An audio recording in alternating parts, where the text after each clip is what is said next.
¿Qué tal amigos? Les habla el Padre Rafael Chávez.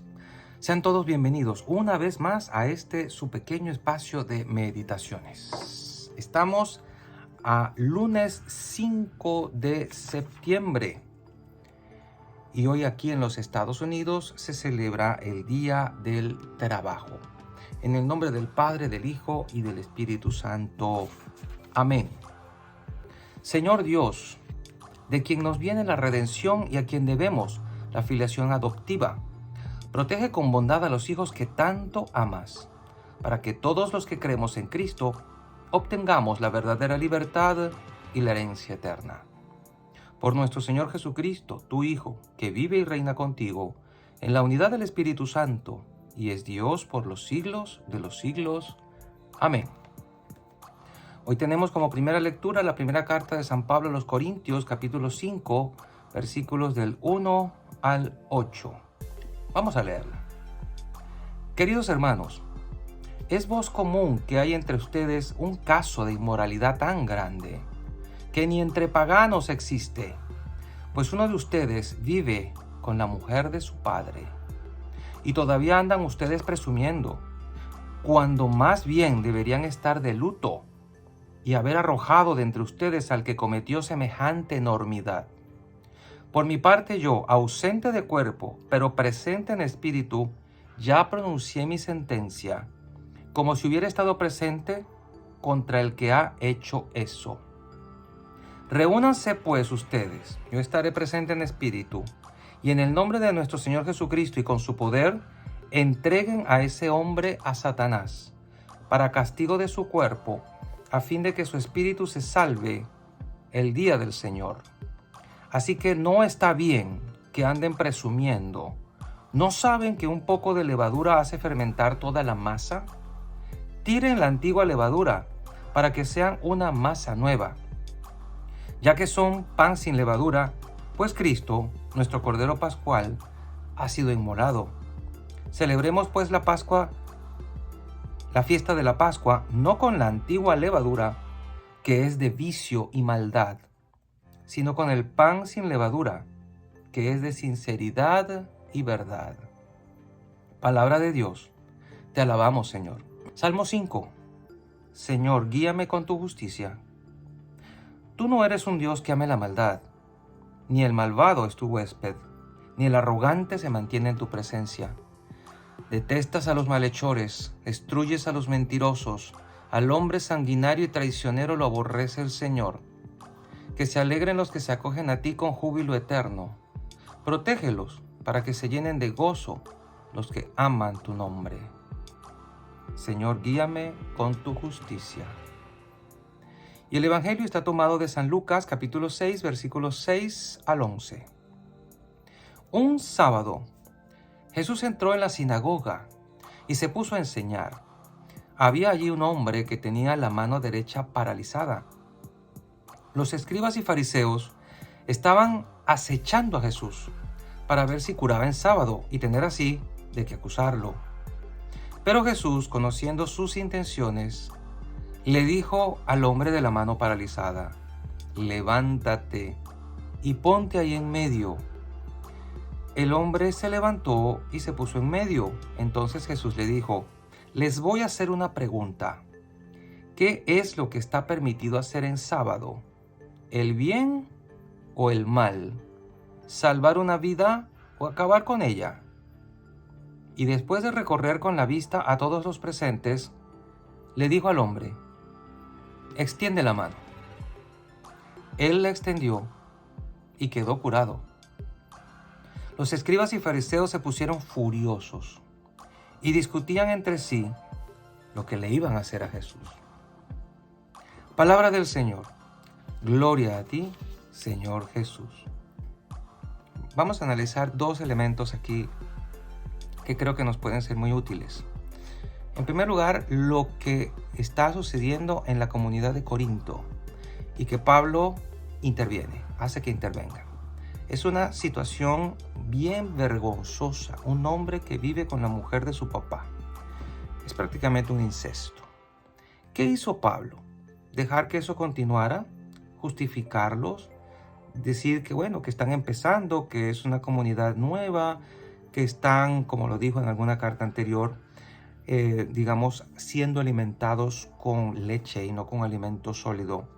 Pero no, hay situaciones en nuestras comunidades que no pueden ni deben ser toleradas por el bien de todos, sobre todo en el campo moral. Revisemos nuestras comunidades, revisemos nuestros grupos, nuestros ministerios. ¿Hay acaso allí situaciones moralmente inaceptables que deban ser tomadas en cuenta hasta el punto, como dice aquí, de entregar a ese hombre a Satanás para que se salve su espíritu? No estamos seguros de qué quiso decir Pablo con este asunto, pero sí está claro de que la comunidad tuvo que intervenir. Una expulsión es probable, una excomunión es lo más probable, pero ciertamente hubo que tomar cartas en el asunto. En nuestras comunidades, en nuestros grupos, en nuestros ministerios, no puede ni debe haber situaciones de escándalo de esta magnitud que comprometan toda la actividad que se está haciendo, porque un escándalo de este tamaño puede echar por tierra todos los esfuerzos apostólicos, todo el ministerio y todo el servicio que la comunidad entera, que el grupo entero, que el ministerio entero está haciendo. La iglesia, toda la iglesia, se ve muy comprometida por la calidad moral de cada uno de sus miembros. Y cuando alguno de ellos insiste contumazmente en alguna situación de escándalo, pues debe ser amonestado. Todos sabemos lo que ha pasado incluso con sacerdotes que lamentablemente han incurrido en alguna falta moral y lo que eso ha acarreado en sus vidas. Muchos de ellos han sido incluso devueltos al estado laical. ¿Qué podemos decir entonces de los laicos? ¿A dónde se les va a devolver si siguen siendo laicos? Obviamente eso implicaría suspensiones, amonestaciones, correcciones, pero sobre todo alguna manera de dirección espiritual para que sus almas no se pierdan y para que el grupo no se vea seriamente amenazado en su apostolado y la predicación del evangelio interrumpida. Hay que hacer siempre algo, todo lo más que se pueda. Y por otro lado, vemos ahora a un Jesús siendo perseguido por los fariseos. Estaba en este caso, en el caso de Lucas 6, en una sinagoga y estaba predicando. Y dice que era un sábado. Acuérdense de lo que los fariseos cuidaban el día sábado. El día sábado era casi intocable. Habían endiosado, idolatrado el día sábado. Y uno puede decir, ¿cómo es posible que los fariseos, que sabían tanto de leyes, se hubiesen obcecado tanto y estuvieran tan confundidos acerca de lo que se podía o no se podía hacer? Habían torcido la interpretación de la ley y como Cristo no se sometía a la interpretación farisaica de la ley, ni les tomaba en cuenta, ellos estaban furiosos porque todo lo que hacía Cristo sentían que atentaba contra su estatus, su nivel social, contra su posición, contra todo lo que ellos eran. Y obviamente los amenazaba desde todo punto de vista. ¿Qué iban a hacer con Jesús? A veces no les ha pasado a ustedes que aún sabiendo lo correcto, movidos por alguna pasión, alguna ira, algún coraje, alguna rabia, algún tipo de celos, se les olvida los mandamientos de Dios y quieren actuar en base a sus emociones, saltándose todo lo que ustedes conocen como moralmente lícito? Esto era lo que les estaba pasando a los fariseos.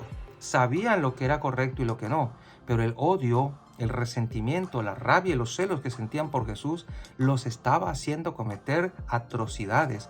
Tanto así que en este momento ni siquiera supieron qué decirles cuando Jesús les pregunta acerca de si era lícito sanar en sábado o no. Para ellos el sábado era intocable, ni siquiera se podía hacer el bien. Ni siquiera era bueno sanar a un hombre que tenía una mano paralizada, quién sabe desde hace cuánto tiempo. Estaban confundidos, pero aún así no querían ver. Estaban ciegos. Y a Jesús, para Jesús nosotros sabemos que Él era el dueño del sábado, el Señor del sábado, y a Él le interesaba el bien de las personas.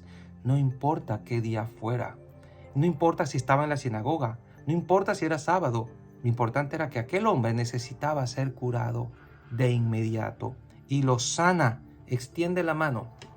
Uno podrá decir, ¿qué trabajo tiene decir extiende la mano? Pero era una curación, era un milagro. Y los fariseos podrían entender eso como trabajo. Pues trabajamos haciendo el bien. Y para trabajar haciendo el bien, pues cualquier día es bueno. Cualquier día. Le extendió, dice el texto, y quedó curado. Los escribas y fariseos, dice aquí, se pusieron furiosos para que veamos nosotros la magnitud emotiva que tenía todo esto y qué era lo que realmente estaba dirigiendo a los fariseos. Eran sus emociones, era su ira. Discutían entre sí qué iban a hacer con Jesús. Y aunque realmente ellos no fueron los que ejecutaron la muerte de Jesús, ellos participaron realmente muy de cerca en todo esto. Fue el brazo romano el que lo crucificó, pero ellos estaban detrás, asusando a que ellos, los romanos, hicieran lo que ellos no podían hacer, que era condenarlo a muerte. Pensemos nosotros, ¿cuántas veces, movidos por un coraje, una rabia, un celo, actuamos en contra de lo que Dios nos pide? Ofendemos, agredimos y dejamos de hacer el bien, aunque sepamos que es lo correcto. Gente de iglesia que sabe lo que debe hacer y lo que no, y deja de hacerlo simplemente porque está movida por sus pasiones. Pidámosle a Dios que nos dé la sensatez, la cordura, la rectitud y la inteligencia y sabiduría suficientes como para no dejarnos arrastrar por bajas pasiones y por emociones torcidas hasta tal punto de llegar a faltar a los mandamientos, a la caridad y a irrespetar la vida, como lo hicieron los fariseos. No seamos neofariseos del siglo XXI. Vivamos realmente la caridad, la misericordia, la justicia, como el Señor nos lo ha mandado. Y la bendición de Dios Todopoderoso, Padre, Hijo y Espíritu Santo, descienda sobre cada uno de ustedes y les acompañe siempre. Y seguiremos en contacto, si Dios lo permite, a través de este canal. Chao, chao.